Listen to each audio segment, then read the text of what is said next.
wabarakatuh. Tentunya bertemu lagi dengan saya Ismail Pujaning Rahayu. Di sini saya sebagai pembimbing dari SDN Cihelet 01.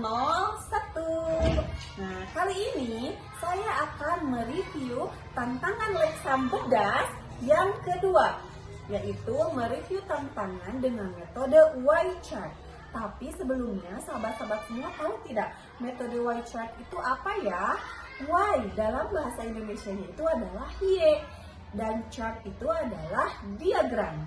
Jadi Y-chart itu adalah diagram Y. Nah, kenapa sih disebut diagram Y?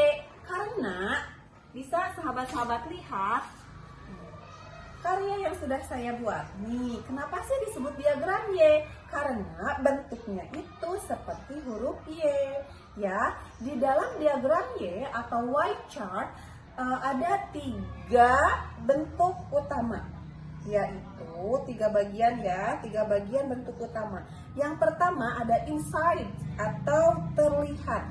Jadi di bagian ini setelah kalian membaca buku, apa sih yang terlihat, yang seakan-akan tergambar gitu ya di dalam buku tersebut. Kemudian di bagian ideal, ada di bagian ideal atau terdengar. Jadi buku yang sudah kalian baca itu, kalian mendengar suara apa atau yang membuat kalian terngiang-ngiang setelah membaca buku tersebut. Kemudian di bagian atas ada hikmah atau learning ya, di bagian atas. Kemudian kalian bisa menambahkan lagi di bagian yang paling atas ada identitas buku dan identitas diri ya. Nah, ini adalah hasil karya Y-chart yang sudah saya buat dengan tangan saya sendiri. Tada! Nah, tapi sebelum membahas ini semua, saya akan mengenalkan identitas buku yang sudah saya baca. Nih, seperti ini ya, yang ini. Ini adalah buku yang sudah saya baca. Tada! Nih.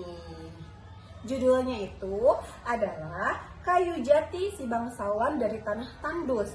Karangannya Dandang Adahlan dan penerbitnya dari Era Pustaka Utama. Jumlah halaman bukunya itu sebanyak 59 halaman ya. Nah, kemudian kita kembali lagi ke dalam Y-chart yang sudah saya buat. Langsung saja ya, di dalam buku yang sudah tertuang, saya tuangkan ke sini. Di bagian insight atau terlihat, jadi saya akan ceritakan secara garis besarnya saja ya.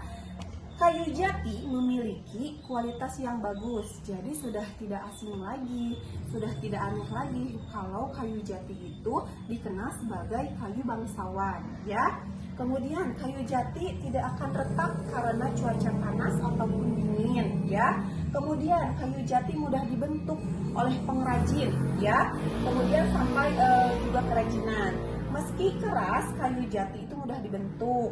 Kemudian kayu jati itu tahan rayap, tahan buku kayu dan berbagai serangga lainnya. Kemudian kayu jati mampu bertahan selama ratusan tahun juga ya. Juga warnanya itu tetap mengkilat, tidak pudar. Itu adalah keunggulan kayu jati. Kemudian di bagian idea atau yang kesannya terdengar gitu ya, dalam catatan sejarah dibudidayakan secara besar-besaran di daerah Cepu atau Blora pada tahun 1870-an. Udah lama sekali ya sahabat-sahabat kayu jati itu. Kemudian rupanya mengetahui secara besar-besaran, jadi masyarakat pun ikut menanam kayu jati. Nah, jadi kayu jati itu sebagai kayu yang nomor 1 di dunia gitu ya, yang terkenal nomor 1 di dunia. Kemudian budidaya jati itu lebih semarak karena keunggulannya juga. Kesuksesan para pendahulu telah memanfaatkan kayu yang gersang menjadi tanah tandus ya. Kemudian jati kampung tidak kalah mutunya, tidak kalah keunggulannya dengan kayu jati milik Perum Perhutani ternyata. Kemudian tingginya harga kayu jati kampung juga tidak berbeda dengan kayu jati hutan. Nah, kemudian di bagian hikmah, ya di bagian learning ada hikmah, pesan moral yang disampaikan oleh buku tersebut. Tapi sebelum saya menceritakan hikmah, saya akan bercerita secara singkat ya. Jadi di dalam buku ini terdapat beberapa bab, ya terdapat beberapa bab. di bagian bab pertama itu yang membuat saya tertarik karena isinya itu ada tentang legenda dari kisah-kisah asal-usul Jati. Nah, saya akan menceritakan legendanya ya. Jadi sampai sekarang itu kayu jati masih dipertanyakan asal-usulnya. Tapi dipercaya bahwa kayu jati itu terkenal di daerah Cina. Kemudian di daerah Cina itu terkenal legendanya gitu ya. Legendanya itu ada seorang Sampek dan Engtai. Sampek itu adalah seorang laki-laki yang terlahir dari keluarga yang kurang mampu, keluarga yang miskin gitu ya, terlahir dari rahim orang tua yang tidak lengkap, seperti orang tuanya sudah tidak ada, hanya tinggal ibunya, sudah perempuan janda pula gitu ya. Kemudian Engtai, nah Engtai itu adalah seorang perempuan, tapi kita bercerita dulu tentang Sampek ya. Sampek itu kan terlahir di keluarga yang miskin, tapi ia ingin mengangkat derajat martabat keluarganya menjadi lebih baik dengan menuntut ilmu yang setinggi-tingginya. Sampai bertekad untuk menuntut ilmu ke padepokan yang terkenal pada zamannya itu. Kemudian Engtai pun ingin mengikuti Sampek ya, mengikuti menuntut ilmu di padepokan yang terkenal itu. Tapi padepokan tersebut hanya menerima laki-laki, tidak menerima perempuan. Tidak kalah akal, Engtai pun menyamar menjadi laki-laki supaya bisa terterima di dalam padepokan tersebut. Nah, lama-kelamaan Engtai pun hidup seperti di lingkungan yang sama ya, di padepokan yang sama, di lingkungan yang sama, sering bertemu, dan akhirnya mereka berdua berteman dan bersahabat karena banyak kecocokan ya. Tapi di dalam kecocokan itu lama-kelamaan penyamaran Engtai itu diketahui oleh Sampek. Ternyata Engtai bukan seorang laki-laki, Engtai itu adalah seorang perempuan yang menyamar ya. Tapi lama-kelamaan mereka saling menyayangi, saling jatuh cinta gitu ya, dengan tulus, dengan ikhlas, karena keseringan bertemu itu ya. Kemudian setelah beberapa tahun kemudian selesailah masa menuntut ilmunya. Jadi mereka berdua kembali kepada keluarganya masing-masing.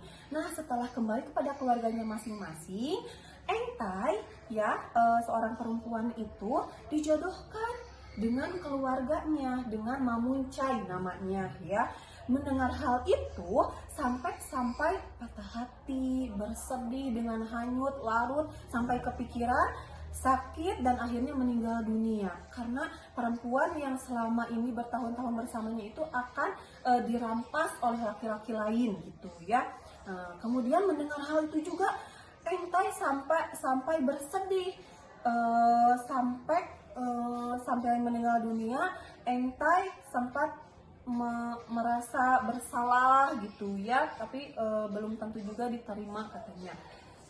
Jadi ingin meminta maaf, meminta izin kepada keluarganya, dan juga meminta izin kepada orang tua Sampek untuk mengantar ke makamnya. Setelah sampailah di makam, Engtai bercucuran air mata dengan rasa bersalah gitu ya, dengan berdoa kepada Tuhan.